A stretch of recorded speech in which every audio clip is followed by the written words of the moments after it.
നല്ലോ ദേവി നീയേ നരകുല ജനിതർക്കെത്ര സാമഗ്രികൾ തൻ വൃന്ദം യോഗാർത്ഥമെങ്ങൽ സകലവുമുടനെ ഭോഗസാമഗ്രിയാക്കി നിന്നെ ധ്യാനിക്കുവാനായി കരതളിരുകളാൽ തന്നൊരാ മാനസത്തെ തന്നിഷ്ടം തേടുവാനായി വിടുവതു മഹതി കണ്ടു നീ മാപ്പു നൽകൂ. ദേവീ ശരണം അമ്മേ. സുപ്രഭാതം, ശുഭദിനം. എല്ലാ ധന്യാത്മാക്കൾക്കും പുലർകാല വന്ദനം. ശ്രീമദ് ദേവി ഭാഗവത നിത്യപാരായണ പരമ്പരയുടെ ഇന്നത്തെ യജ്ഞവേദിയിലേക്ക്, സത്സംഗത്തിലേക്ക് എല്ലാ സജ്ജനങ്ങൾക്കും സുസ്വാഗതം. സപ്തമസ്കന്ധം 35-ാമത്തെ അധ്യായം അവലോകനം ചെയ്തുകൊണ്ടിരിക്കുന്നു.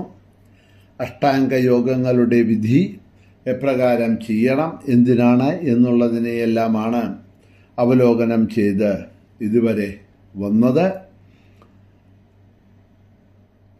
ഇതിനുശേഷം ഇനി ദേവി പറയാൻ പോകുന്നത് മന്ത്രയോഗത്തെപ്പറ്റി പറഞ്ഞു തരാമെന്ന് പറഞ്ഞ് മന്ത്രയോഗത്തിനെ പറ്റി പറയാൻ തുടങ്ങണു.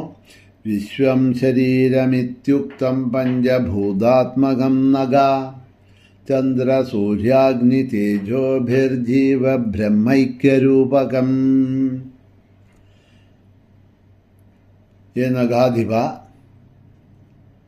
നഗാധിപൻ എന്ന് പറഞ്ഞാൽ ഹിമാലയൻ, ഹിമവാൻ. ചന്ദ്രൻ, സൂര്യൻ, അഗ്നി, തേജസ് എന്നിവയോട് കൂടിയ ജീവ ബ്രഹ്മ ഐക്യരൂപമായും പഞ്ചഭൂതാത്മകമായിരിക്കുന്ന ഈ വിശ്വമാണ് ശരീരം.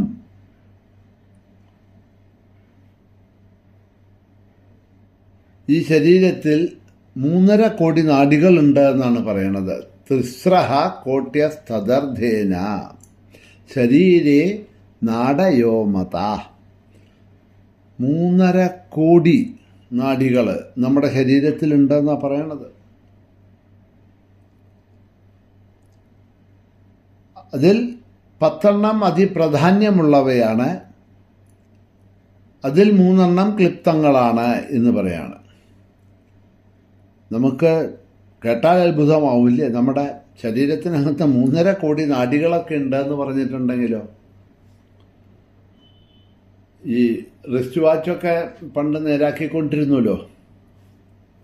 അവരുടെ അടുത്തൊക്കെ പണ്ട് പോയി കഴിഞ്ഞിട്ടുണ്ടെങ്കിൽ ഈ കയ്യിൽ കെട്ടുന്ന വാച്ച് എന്തെങ്കിലും കേടുവന്നാൽ നമ്മൾ പോയാൽ അവർ ആ വാച്ച് നമ്മുടെ മുമ്പിൽ വെച്ചിട്ട് തുറന്ന് റിപ്പയർ ചെയ്യാനായിട്ട് അഴിച്ചു എന്നൊക്കെ പറയുമ്പോൾ, ചില മേജർ റിപ്പയറൊക്കെ വരുമ്പോൾ അവരിതിൻ്റെ പാർട്സൊക്കെ ഇങ്ങനെ അഴിച്ച് ഇങ്ങനെ വയ്ക്കും. ഇതൊക്കെ അഴിച്ച് വെച്ച് നോക്കുന്നത് കണ്ടാൽ കഷ്ടിച്ചൊരു പിടിയോളം സാധനങ്ങളുണ്ടാവും അതിനകത്ത്. നമുക്ക് തന്നെ അത്ഭുതമാവും. ആകപ്പാടെ ഇരിക്കുന്ന ഈ ചെറിയ ഒരു വട്ടത്തിലുള്ള ഒരു വാച്ച്, കുറച്ച് ഘനം എത്ര ഉണ്ടായിന്? വളരെ തുച്ഛമായിട്ടുള്ള ഘനം. അതിനൊരു ഫ്രെയിം, അതിൻ്റെ അകത്തുള്ള ഭാഗം കുറച്ചുള്ള. അതിനകത്ത് നമ്മൾ അതിശയിക്കും, ഇത്രയും സാമഗ്രികൾ ഇതിനകത്ത് എങ്ങനെയാ കൊണ്ടത് എന്നുള്ളത്, അല്ലേ? ഇത്രയും സാമഗ്രികൾ ഇതിനകത്ത് എങ്ങനെയാ വെച്ചതെന്ന്. അല്ലെങ്കിൽ മായാജാലമൊക്കെ ചെയ്യുന്ന ചില മജീഷ്യൻസ് ചെറിയൊരു ഡബ്ബ അല്ലെങ്കിൽ ഒരു ബക്കറ്റൊക്കെ എടുത്ത് നമ്മളൊന്നുമില്ല എന്ന് കാണിച്ച് അതിനകത്തുനിന്ന് എടുത്തിടുന്ന സാധനങ്ങൾ സ്റ്റേജ് മുഴുവൻ നിറയും. നമുക്ക് തന്നെ അത്ഭുതമായിത്തീരും. ഒരു ബക്കറ്റിനകത്ത്, ചെറിയ ഒരു 10 ലിറ്റർ വെള്ളം കൊള്ളുന്ന ബക്കറ്റിനകത്ത്, അല്ലെങ്കിൽ ഒരു 10 കിലോ അരി ഇട്ട് വയ്ക്കാൻ പറ്റുന്നതായിട്ടുള്ള ഒരു പാത്രത്തിനകത്ത് നിന്ന് ഈ സാധനങ്ങളൊക്കെ എങ്ങനെയാണ് എടുത്തത്, എങ്ങനെയാണ് പുറത്തു വന്നത്? ഈ പുറത്തു വന്ന സാധനമൊക്കെ അതിനകത്ത് എടുത്ത് വയ്ക്കാൻ നമ്മൾ കൂട്ടിയ അതിൻ്റെ 4-1 അംശം പോലും വയ്ക്കാൻ കഴിയില്ല. അത്രയും സാധനങ്ങൾ പുറത്ത് കിടക്കും. ഈ വാച്ച് നേരത്തെ തുറന്നാലുള്ള സ്ഥിതിയാണ് പറയണത്.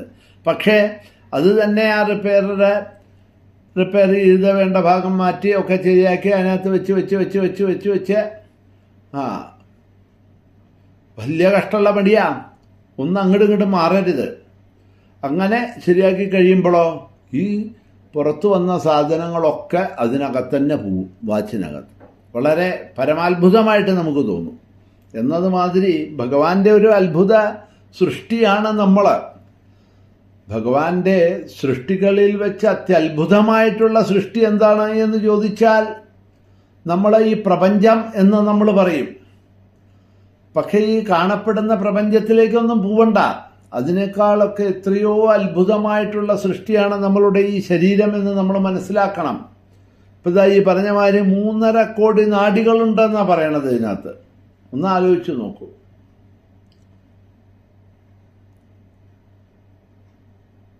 മറ്റൊരത്ഭുതം,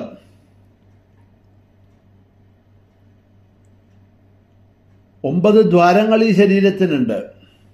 ഏതെങ്കിലും ദ്വാരം അടഞ്ഞാണോ ഇരിക്കണതെന്ന് ചോദിച്ചാലല്ല, എല്ലാം തുറന്നിരിക്കുന്ന ദ്വാരങ്ങളാണ്. ഏതെങ്കിലും ദ്വാരം ഇതിലൊന്ന് അടഞ്ഞു പോയി എന്ന് പറഞ്ഞാൽ നമുക്ക് ഡോക്ടറെ അടുത്ത് ഓടേണ്ടി വരും, അല്ലേ? അപ്പോൾ ഉണ്ടാവും നമുക്ക് അസ്ഥിത. ഈ നവദ്വാരങ്ങൾ തുറന്നിരിക്കുന്നത് വരെ കുഴപ്പമൊന്നുമില്ല. ഇതിൽ ഏത് ദ്വാരമായാലും ശരി, ഒന്ന് അടഞ്ഞു എന്ന് പറഞ്ഞാൽ അപ്പം അസ്ഥിതിയായി, അപ്പം മരുന്ന് വേണം, ഡോക്ടർ വേണം. ഇങ്ങനെ തുറന്നിരിക്കുന്നതായിട്ടുള്ള ഈ നവദ്വാരേ പുരേദേഹി നവദ്വാരങ്ങളിലുള്ള ഈ ശരീരത്തിൽ ഈ പ്രാണൻ നിൽക്കുന്നുണ്ടല്ലോ. ഒരു തത്തയെ പിടിച്ച് അല്ലെങ്കിൽ ഒരു കിളിയെ പിടിച്ചൊരു കൂട്ടിലിട്ടാൽ ചെറിയ ഒരു ദ്വാരത്തിൽ കൂടിയാണ് ആ കിളിയെ പിടിച്ച് അതിനകത്ത് ഇടുന്നത്. ആ ഒരു ചെറിയ ദ്വാരം ഒന്ന് തുറന്നാൽ മതി, ഉടനെ ആ കിളി പറന്നു പോകും. അതിനകത്ത് ഉണ്ടാവില്ല ആ കിളി. ഒരു സെക്കൻഡ് നമ്മളൊന്ന് തുറന്നാൽ മതി, അപ്പോഴേക്കും അത് പറന്നു പോകും. 9 ദ്വാരങ്ങൾ തുറക്കപ്പെട്ടിരുന്നിട്ടും ഈ ശരീരത്തിൻ്റെ അകത്ത് ആ പ്രാണൻ നിലനിൽക്കണു. അത് പോകണില്ല. അതിൻ്റെ സമയം വരുമ്പോൾ മാത്രമേ പോകണുള്ളൂ. പോയാലോ പിന്നെ ഇതിനകത്തേക്കൊട്ട് ആ പ്രാണനെ കടത്താനും കഴിയില്ല ആരെ കൊണ്ടും. അതുകൊണ്ട് ഈ ജനിക്കുന്ന സമയത്ത് ഭഗവാന്റെ അനുഗ്രഹം കൊണ്ട് ഇതിനകത്ത് കടന്ന ഈ പ്രാണൻ പൂവണുണ്ടോ എന്ന് ചോദിച്ചാൽ നമ്മൾ മരിക്കണ വരെ പൂണില്ല. 9 ദ്വാരങ്ങൾ തുറന്നിരിക്കണു, എന്നാലും പുറത്തേക്ക് പോകണില്ല, ഇതിനകത്ത് തന്നെ ഇരിക്കണു. നോക്കൂ, മഹാത്ഭുതമല്ലേ, മഹാശ്ചര്യല്ലേ? ശരി, ഇനിയിപ്പോൾ ഈ പ്രാണൻ പോയി എന്ന് പറഞ്ഞാലോ, എന്നാൽ ഈ പ്രാണനെ ഇതിനകത്തേക്ക് ആക്കാൻ പറ്റുമോ? നമ്മളെന്തൊക്കെയോ ടെക്നോളജികളൊക്കെ ആയില്ലേ. ഇന്ത്യക്കാർ പോട്ടെ, ജപ്പാൻകാരും ചൈനക്കാരും ജർമ്മൻകാരും ആസ്ട്രേലിയക്കാരും UK-യും USA-യും ഒക്കെ മത്സരിച്ചു കൊണ്ടാണല്ലോ പലതും കണ്ടുപിടിക്കുന്നതും ചെയ്യുന്നതും. അപ്പം അവരൊക്കെ അങ്ങനെ പല ശാസ്ത്രങ്ങളിൽ പലതൊക്കെ ചെയ്തു എന്ന് പറഞ്ഞാലും ഈ പ്രാണൻ എന്ന് പറഞ്ഞത് അതങ്ങോട്ട് പോയി എന്ന് പറഞ്ഞാൽ, ആ പ്രാണവായു അതങ്ങോട്ട് പോയി എന്ന് പറഞ്ഞാൽ, ഈ വായുവിനെ ഇതിനകത്തേക്ക് കടത്തി ഒന്ന് വിടാൻ എന്തെങ്കിലും ശാസ്ത്രമുണ്ടോ? എന്തെങ്കിലും എക്യുപ്മെൻറ്റ്സ് ഉണ്ടോ? പറ്റുന്ന ഡോക്ടേഴ്സ് ഉണ്ടോ? ശസ്ത്രക്രിയ ഉണ്ടോ? മരുന്നുണ്ടോ? എന്തെങ്കിലും ഉണ്ടോ? ഒന്നുമില്ല. അപ്പോൾ നോക്കൂ, എത്ര വലിയ ആശ്ചര്യമായിട്ടാണ് ഇതിനെയൊക്കെ സൃഷ്ടിച്ചിരിക്കുന്നത്. അംഗങ്ങളുടെയൊക്കെ സൃഷ്ടികൾ നോക്കൂ. വേണ്ട സ്ഥലത്ത് കണ്ണ്, വേണ്ട സ്ഥലത്ത് മൂക്ക്, വേണ്ട സ്ഥലത്ത് വായ, വേണ്ട സ്ഥലത്ത് കാല്, വേണ്ട സ്ഥലത്ത് കയ്യ്. ഈ അംഗങ്ങളൊക്കെ അങ്ങോട്ടോ ഇങ്ങോട്ടോ കുറേശ്ശെ മാറ്റി എന്ന് പറഞ്ഞിട്ടുണ്ടെങ്കിൽ എന്തായിരിക്കും നമ്മുടെ സ്ഥിതി? ഒന്ന് ആലോചിച്ച് നോക്കിയാലോ, അല്ലേ? ഇപ്പോൾ ഈ കണ്ണ് 2 മുട്ടുമ്പിലെ 2 കണ്ണെന്ന് പറഞ്ഞാലുള്ള ഒരു അവസ്ഥ ഒന്ന് ആലോചിച്ച് നോക്കൂ. എന്തെങ്കിലും പറ്റുമോ നമുക്ക്? എല്ലാം മുമ്പിലിരിക്കണോ, 2 കണ്ണ് മാത്രം പിന്നിലേക്കാണ് ഫിറ്റ് ചെയ്തിരിക്കുന്നത് എന്ന് പറഞ്ഞിട്ടുണ്ടെങ്കിൽ പറ്റുമോ? നമ്മുടെ മൂക്കിന് 2 ദ്വാരങ്ങൾ തന്നിട്ടുണ്ട്, അപ്പോൾ 1 ദ്വാരേ തന്നുള്ളൂ എന്ന് പറഞ്ഞാലോ? ഒന്ന് ആലോചിച്ച് നോക്കൂ. ജലദോഷം വന്നാലത്തെ സ്ഥിതി. മൂക്കുകൊണ്ടും വായു കൊണ്ടും ശ്വസിക്കാം, അല്ലേ? 2 മൂക്ക് അടഞ്ഞു കഴിഞ്ഞാൽ ഇപ്പം നമുക്ക് എന്താ, വായു കൊണ്ട് ശ്വസിക്കാലോ. ആ മൂക്ക് നമ്മൾ മരുന്ന് കഴിച്ചാൽ ജലദോഷം മാറുന്നത് വരെ.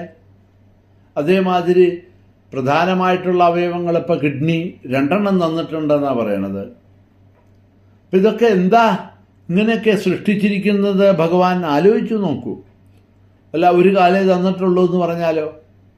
1 കയ്യേ ഉള്ളൂ, 1 കാലേ ഉള്ളൂ, അല്ല 2 കയ്യ് 2 കാല്. അപ്പോൾ എന്തൊക്കെ എങ്ങനെയൊക്കെ വേണോ, എവിടെ വേണോ, ഇതൊക്കെ